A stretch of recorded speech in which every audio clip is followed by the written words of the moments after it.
getting chills right now thinking about this next game.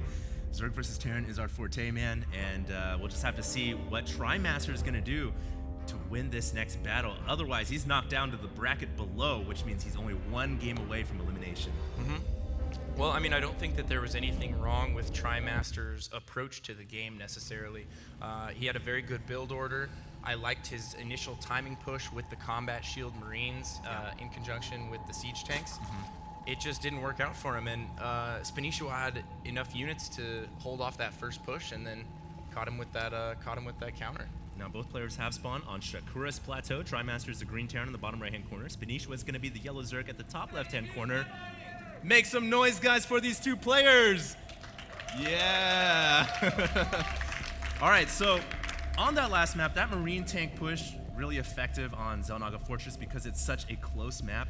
I don't think it's going to be nearly as effective on this map because of the longer rush distance. Also, this is a great map for Terran players to do that 2 barracks pressure on, so we'll see what Trimaster does. Yeah, I agree with you on both points there. Also on this map, it's a great map for Terran players to split the map in half. I mean, initially, way back in the day, Zerg players all loved Shakuras, but that's before we really started understanding the map. Yeah. And at this point, I still don't even feel like it's really that bad of a map for Terran at all. It's very easy to split the map in half. You can go up to 4 base.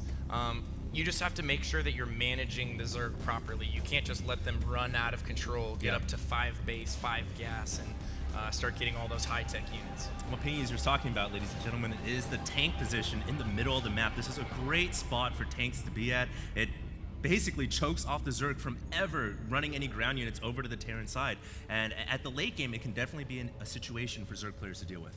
Yeah, absolutely. Especially if you ferry a few tanks up to the those little ledges up there. Those little islands in mid, it makes things very difficult, especially if they don't have a muta pack. Yeah. You know, they have to rely on infestors to spit infested Terrans up there, and it's hard to get vision up there for them. So it can definitely be a thorn in the Zerg side if you utilize those ledges there in mid. And also, it allows you to, it frees you up for expansions on the outer rim on the right side of the map. You can take your 3rd and 4th relatively quick as long as you have mid locked down. Now, looks like we're going to have a quick Reaper here out of Trimaster. He did get a tech lab right off the bat, and he's saving up for what looks to be a command center immediately after this. It will get scouted out by Spanishiwa, so he's not going to be too surprised to see this. Yeah, the drone has made its way into Trimaster's base right now, sees everything that's going on. Should note that a Reaper is on the way.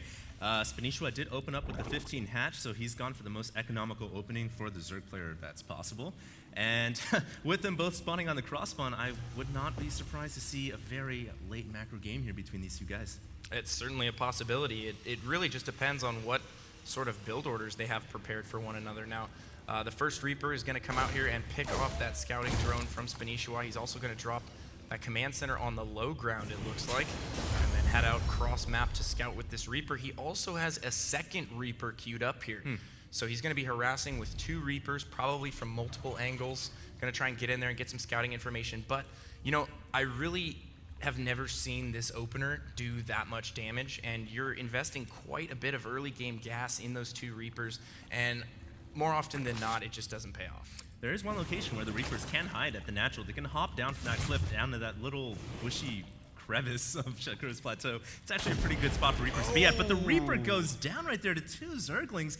I really like the position of Spanishiwa's Zerglings beforehand when he scouted that Reaper. He left them at the most probable locations where the Reapers would be hopping up and down those cliffs, and he picked off a Reaper right away. Second Reaper makes its way in right now. He's going to pick off a few Zerglings, but like I said, these Reapers certainly not paying for themselves. They're really not even getting that much vital scouting information, especially at this point in the game. It's, you know, you really know what the Zerg is up to. I like using them for controlling the Xel'Naga towers, not really for super offensive play, and he's going to pick off some additional Zerglings here, but he needs to get out of there and head back towards mid or just hold this location at the 3rd and then come back in later for a scout. Now we see Trimaster doing what's pretty popular for Terran players on this map. Barracks wall that natural off. It's basically Ling-proof, Baneling-proof, There's whatever no you reason got. not to. Yeah, it's absolutely the smartest play to go for, and Trimaster's got his own little wall going on right now. And he's got the natural secured as well, and a lot lot of barracks here. So yeah, looks this like he's is going to go with a actually very big kind bio play. of weird. Yeah, he is researching very early combat shield and stim.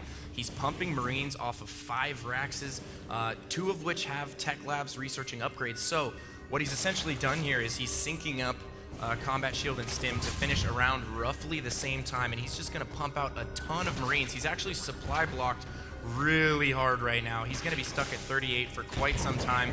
He doesn't have enough energy to call down a depot, and I do not see any depots in production. There we go, 2 depots do get dropped there, but this has essentially ruined his entire build.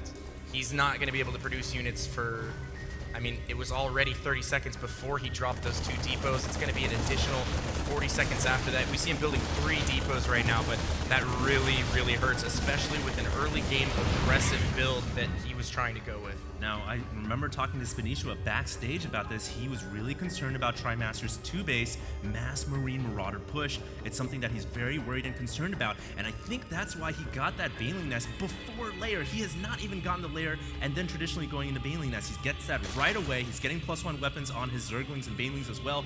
I think Spanishiwa may be prepared for this push when Trimaster moves out. Well, yeah, I mean, he better be, because he's had so much time to produce units, and Trimaster has not been producing any units. Trimaster missed 3 full production cycles off of all these Raxes, and here, you know, we see Trimaster adding a factory now. He might even try and add a 3rd. His money skyrocketing up to 800 here. Wow. And there goes the 3rd command center. Well, he just wasn't able to produce units for so long there that, you know, his build, his whole build was thrown off, and, you know, I don't think he's going to be able to hit that stim combat shield timing that we saw. Supply depots, man. He actually canceled stim. He finished combat shield. Stim was about 80-90% done. No. He lifted off the barracks no. for the factory, and he actually canceled stim. We've I don't think he knows about it. Yeah, do I've this done before. it. Everyone's done it. But generally, at this point, at this, you know, you're playing on the stage. You don't want things like that to happen, especially when there's this much on the line. You know, I think Trimaster letting that first game get to him a little bit. I wouldn't say that he's falling apart here, but he's certainly made 2 critical errors, and we're only at the 10-minute mark right now. And you were mentioning before, getting that supply block and losing triple production cycle of units is really going to hamper his push. Losing that stim is pretty much going to negate this push altogether. Trimaster is not going to move out until stim is done, and that won't finish for another minute or so, maybe more. And that's going to give Spanishiwa the go-ahead to get a 3rd hatchery. Spanishiwa is looking great this game, and not due to his own accord, really just Trimaster making huge blunders in this game. No, yeah, I couldn't agree with you more. Spanishiwa is playing a solid game right now, but the way that Trimaster has opened up here and the way that he's transitioned into the mid game is opening Spanishiwa up to anything he wants. Spanishiwa can play any style he wants right now, and I really agree with him grabbing this 3rd. He could even go ahead and grab a 4th right now if he wanted to, but he doesn't know that, and he has more than enough Zerglings and Banelings out on the field to deal with any kind of push. And just getting into the Zerg mine right here, Spanishiwa's got to be thinking, what the heck is going on? Why hasn't the Terran pushed out yet? This is so unusual. On 2 bases, it's approaching 12 minutes right here. Trimaster hasn't moved out quite yet. Spanishiwa's got all these Lings and Banelings in the middle of the field. He's totally prepared for that push from Trimaster, but it hasn't come yet. And now maybe Spanishiwa's thinking, maybe I've got a shot to maybe go for an attack myself.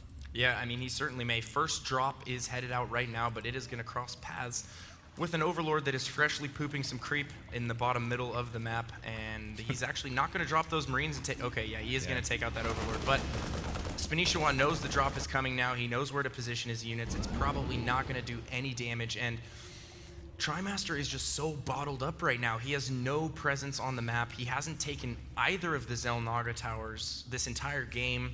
That drop, you know, spotted on the way out. Things are just not looking good right now for him at all.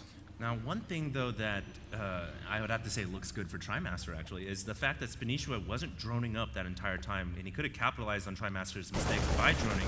As it stands, the supplies aren't really that different. If we look at the supply count, Trimaster's right on par with Spanishiwa, and I think that goes back to the fact that, you know, Spanishiwa was building all these Lings and Banelings and wasn't droning up, so he's not at the 75 drone count. Rather, he's only at, you know, 60, 70, now finally getting up to 70 plus. Yeah, I agree with you. He overproduced a ton of units, and I think he was All due to that anticipating. fear. Yeah, he was anticipating that build from Trimaster, and it's kind of funny the way things played out.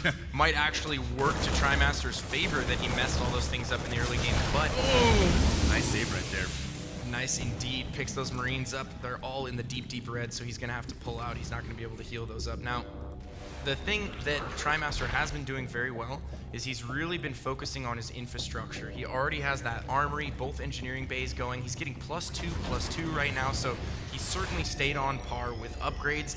He also has several reactors on his Raxes, and he's just been doing a good job with his macro and a good job with his infrastructure, and that's really all he's been focusing on this entire game. So, you know, hopefully he is doing that right. He's doing the one thing that he's been focusing on very well. And I also like how Trimaster sent a Viking on the southern end of the map to pick off all those overlords, because that is his dropping lanes. And right now these medevacs have moved in undetected. I don't think Spanishiwa saw it because all the overlords were popped off, and this is a production of units that can actually snipe out buildings very quickly. Yeah, certainly. Infestors are on the way now. It's going to be a little while. They do have pathogen glands on the way, and Trimaster not really utilizing this drop right now. He did drop 2 medevacs worth of units over in the bottom left-hand corner, but he's really not sure about whether he wants to engage with them or not. Maybe he's waiting for some additional units. Maybe he wants to bring a few more medevacs worth of units. I'm not sure.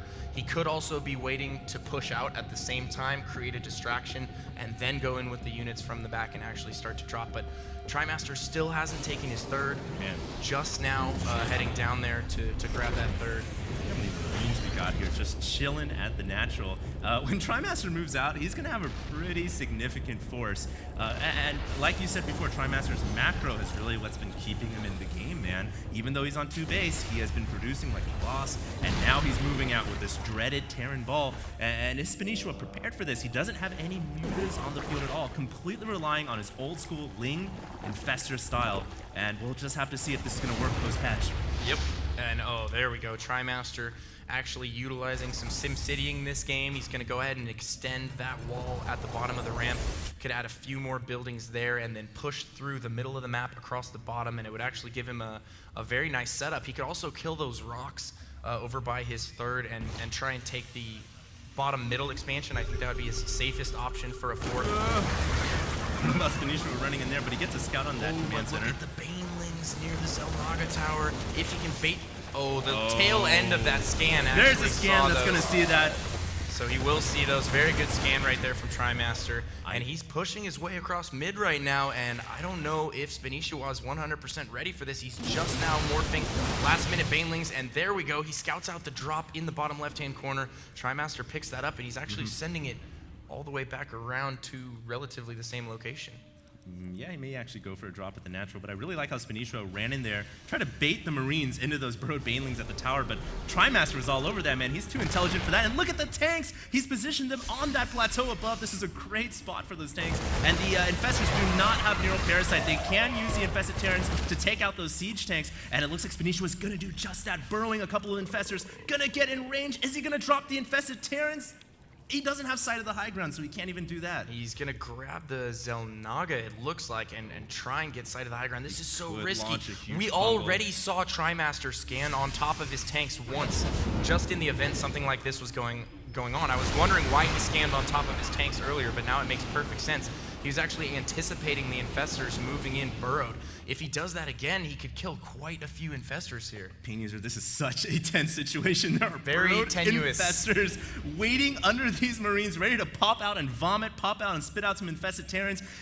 It doesn't look like Spanishiwa's going to spring the trap yet. From Spanishiwa, though, ran all the way through the main and the natural. Going to kill a ton of SCVs here.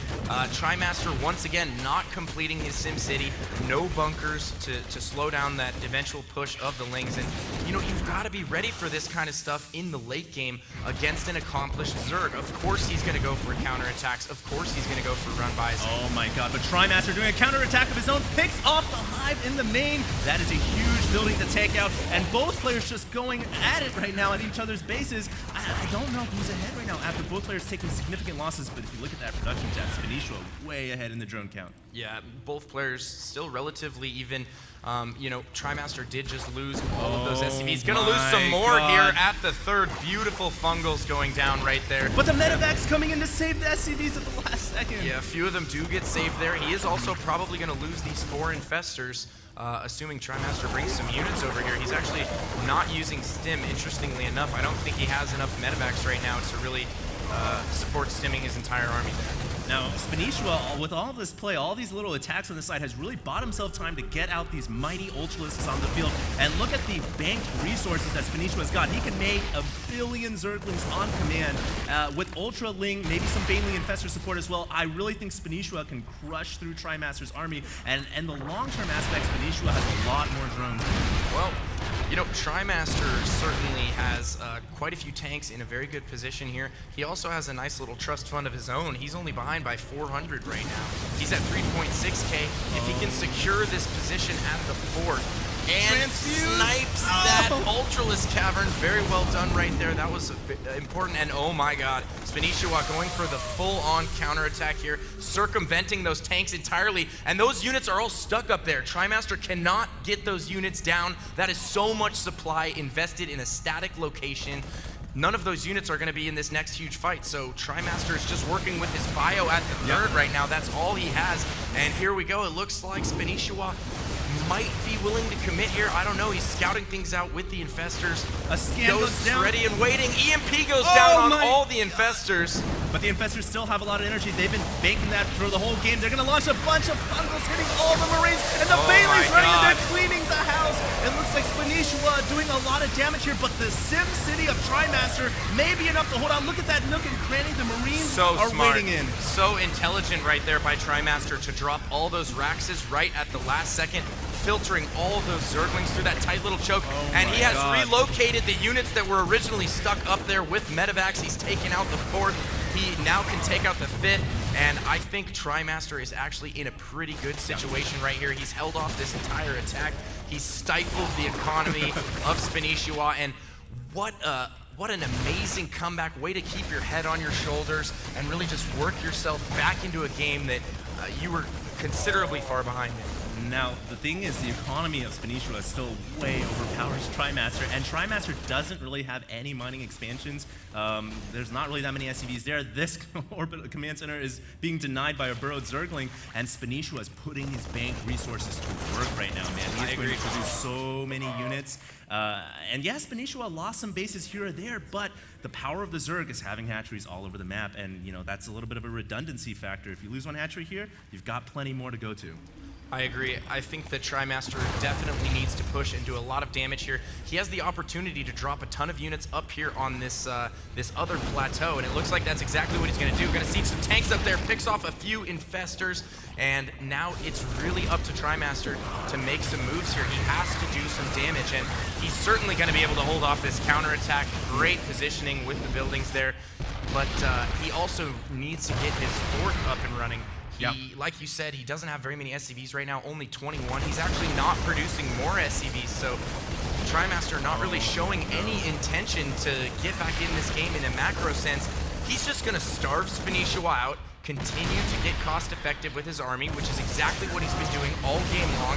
And if he can starve Spanishiwa out, he's got this game in the bag. Spanishiwa's hardly mining at all right now. Yes, I love how Trimaster uses Marines so well right there. He picked off all the Ultralisks in the middle of the map, at the same time also denying this hatchery, utilizing the Shakuras Plateau to his utmost extent, picks off that hatchery, and now really the Zerg player doesn't have any mining going on at all. And if we look at the supply tabs, Trimaster at 150, Spanishiwa at 94. Trimaster getting right back into this. He has a much bigger army on the ground, man. Yeah, I'm very impressed with all of Trimaster's drop play and the way he's really utilized the map to Terran's advantage. He's just playing such a smart game. Now he's going to hit 2 points at the exact same time. He's going to try and pressure the main here with some tanks on the low ground, and he's also killing the last remaining mining base with this huge medevac marine drop in the bottom left-hand corner of the map. And he's actually going to come out ahead in both locations, and I think with that, he seals the deal, and there it is. A game, ladies and gentlemen. That was one of the most intense Zergs versus Terrans we've seen in a while. And yeah, Trimaster takes that game. Now, the late game strategy of Spanishiwa going for Ultras, I'm a big fan of Ultras, man. Don't get me wrong, but on that map, I feel like brute.